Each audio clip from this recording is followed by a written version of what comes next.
ইতিহাসে এমন কিছু নাম আছে যেগুলো শুনলেই আমাদের মনে দুটো একেবারে ভিন্ন ছবি ভেসে ওঠে। Genghis Khan.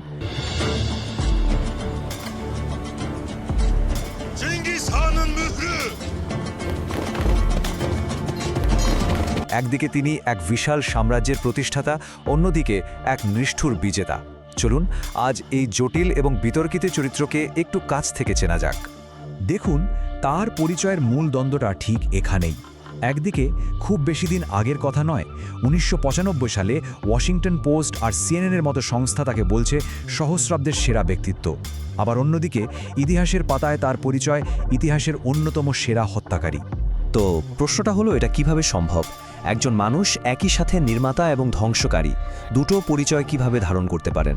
আজকের এই বিশ্লেষণে আমরা এই রহস্যটা বোঝার চেষ্টা করব। তাহলে চলুন আমাদের আজকের এই যাত্রাপথটা একবার দেখে নিই। আমরা শুরু করব তার এই বিতর্কিত পরিচয় দিয়ে, তারপর দেখব তার উত্থান, মঙ্গলদের একত্রিত করা, তার অবিশ্বাস্য সব রণকৌশল, তার গড়া সাম্রাজ্যের আইনকানুন এবং সবশেষে তার সমাধির সেই অমীমাংসিত রহস্য। চলুন তাহলে শুরু করা যাক তার এই দ্বৈত পরিচয় দিয়েই। একদিকে তার সাফল্য, অন্যদিকে তার নৃশংসতা। দুটো দিকই আমরা দেখব। দেখুন, আধুনিক ঐতিহাসিকদের অনেকেই কিন্তু একটা খুব ইন্টারেস্টিং যুক্তি দেন। তারা বলেন চেঙ্গিস খানের সাফল্য তার ভুলের চেয়ে অনেক অনেক বেশি, আর তার নৃশংসতার কথা যদি বলা হয় সেটা তার সময়ের তুলনায় খুব অস্বাভাবিক কিছু ছিল না। যেমন ধরুন, সেই সময়ে ইউরোপীয় ক্রুসেডাররা মধ্যপ্রাচ্যে যা করছিল তার সাথে তুলনা করলে বোঝা যায় সেই যুগটাই ছিল প্রচণ্ড নিষ্ঠুর আর হানাহানির। এই প্রেক্ষাপটটা মাথায় রাখা খুব জরুরি। তাহলে চলুন একটু পিছিয়ে যাই একদম শুরুতে। কিভাবে এই তেমুজিন নামের এক সাধারণ বালক হয়ে উঠলেন ভবিষ্যতের সেই মহান খান? তার চরিত্র আর নেতৃত্ব তো এই কঠিন সময়ে তৈরি হয়েছিল। একবার ভাবুন তো, মাত্র ৯ বছর বয়স, বাবাকে বিষ দিয়ে মেরে ফেলা হলো, আর নিজের গোত্রই পুরো পরিবারকে তাড়িয়ে দিল। এই যে চরম কষ্ট, এই যে টিকে থাকার লড়াই, এটাই কিন্তু তাকে শিখিয়েছিল কিভাবে মিত্র বানাতে হয়, কিভাবে নেতৃত্ব দিতে হয়, যা পরে তার বিশ্বজয়ের ভিত্তি হয়ে দাঁড়িয়েছিল। অনেকেই ভাবেন চেঙ্গিস খানের সবচেয়ে বড় সাফল্য হলো বিশাল সাম্রাজ্য গড়া, কিন্তু না, তার চেয়েও বড় এবং তার প্রথম সাফল্য ছিল মধ্য এশিয়ার ছড়িয়ে ছিটিয়ে থাকা, সারাক্ষণ মারামারি করতে থাকা মঙ্গল যাযাবর গোষ্ঠীগুলোকে এক পতাকার নিচে নিয়ে আসা, একটা জাতিতে পরিণত করা।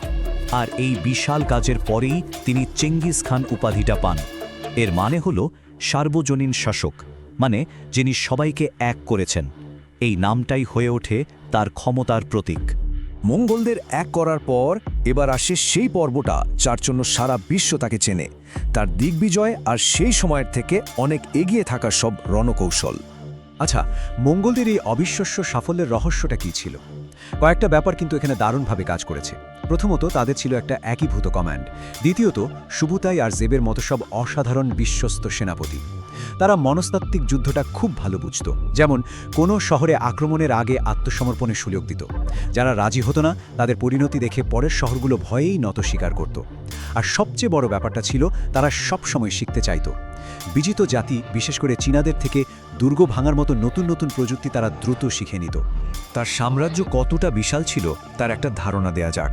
মহান আলেকজান্ডার যে সাম্রাজ্য গড়েছিলেন, চেঙ্গিস খানের সাম্রাজ্য ছিল তার প্রায় 4 গুণ বড়। এটা পৃথিবীর ইতিহাসের সবচেয়ে বড় অবিচ্ছিন্ন ভূখণ্ডের সাম্রাজ্য। তার অভিযানের ম্যাপটা যদি দেখেন, প্রথমে তিনি চীনের জিন সাম্রাজ্যকে হারালেন। সেখান থেকে শিখলেন যুদ্ধের অনেক নতুন কৌশল। এরপর মধ্য এশিয়ার বিশাল খোয়ারাজমীয় সাম্রাজ্য দখল করে পশ্চিম দিকে এগিয়ে গেলেন। এমনকি তার সেনাপতিরা তো প্রায় ইউরোপের দোরগোড়ায় পৌঁছে গিয়েছিল। কিন্তু এখানে একটা বড় চমক আছে। চেঙ্গিস খান শুধু একজন রক্তপিপাসু বিজেতা ছিলেন না, তিনি ছিলেন একজন অসাধারণ সংগঠক এবং প্রশাসক। তার সাম্রাজ্যের পেছনে ছিল এক দারুণ শৃঙ্খলা।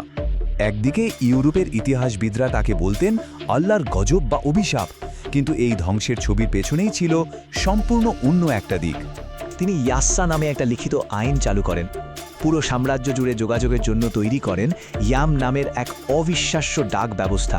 ভাবুন, ঘোড়সওয়াররা রিলে রেসের মতো করে খবর পৌঁছে দিত। আর দুটো খুব গুরুত্বপূর্ণ কাজ তিনি করেন। এক, তিনি সব ধর্মকে সমান চোখে দেখতেন, মানে ধর্মীয় স্বাধীনতা দিয়েছিলেন। আর দুই, তিনি মানুষকে সুযোগ দিতেন যোগ্যতার ভিত্তিতে, কে কোন বংশের বা ধর্মের সেটা দেখে নয়।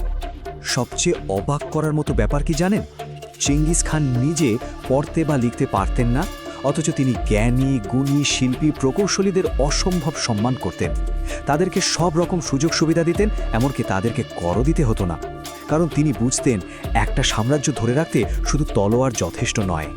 আরেকটা আধুনিক গবেষণা থেকে তো আরও অদ্ভুত একটা তথ্য উঠে এসেছে। বলা হচ্ছে তার অভিযানের ফলে এত মানুষ মারা যায় যে বিশাল এলাকা জুড়ে চাষাবাদ বন্ধ হয়ে বনভূমি ফিরে আসে, আর তার ফলে নাকি পরিবেশ থেকে প্রায় 700 মিলিয়ন টন কার্বন কমে গিয়েছিল। কি অদ্ভুত, তাই না? একরকম অনিচ্ছাকৃত পরিবেশবাদী। তো জীবনের শেষ দিকে এসে তিনি রেখে গেছেন ইতিহাসের অন্যতম বড় এক রহস্য। চলুন এবার সেই দিকে যাওয়া যাক। 1227 সালে ঘোড়া থেকে পড়ে গিয়ে মারা যান চেঙ্গিস খান, আর তাকে মঙ্গোলিয়ার ওনন নদীর কাছে এক গোপন জায়গায় কবর দেওয়া হয়। আর এই জায়গাটা গোপন রাখার জন্য যে ভয়ঙ্কর কাজটা করা হয়েছিল তা শুনলে অবাক হতে হয়। বলা হয় যারা কবর দেওয়ার কাজে যুক্ত ছিল তাদের প্রত্যেককে মেরে ফেলা হয়েছিল। উদ্দেশ্য একটাই, যেন এই সমাধির খোঁজ কেউ কোনোদিন না পায়। কেন এত গোপনীয়তা? কারণটা শুনলে মনে হবে কোনো সিনেমার গল্প। গুজব আছে সেই সমাধিতে রাখা আছে অর্ধেক পৃথিবীর সম্পদ, পারস্য, চীন সহ নানা দেশ থেকে লুট করা হিরে, জহরাত, সোনাদানা আর 78 জন রাজার মুকুট। আজও এত খোঁজাখুঁজির পরেও চেঙ্গিস খানের সেই কিংবদন্তি তুল্য সমাধি কেউ খুঁজে পায়নি। এটা ইতিহাসের সবচেয়ে বড় হারানো সম্পদগুলোর একটা হয়েই রয়ে গেছে। তাহলে সবকিছু শেষে আমরা আবার সেই প্রথম প্রশ্নটাতেই ফিরে আসি। চেঙ্গিস খান আসলে কে?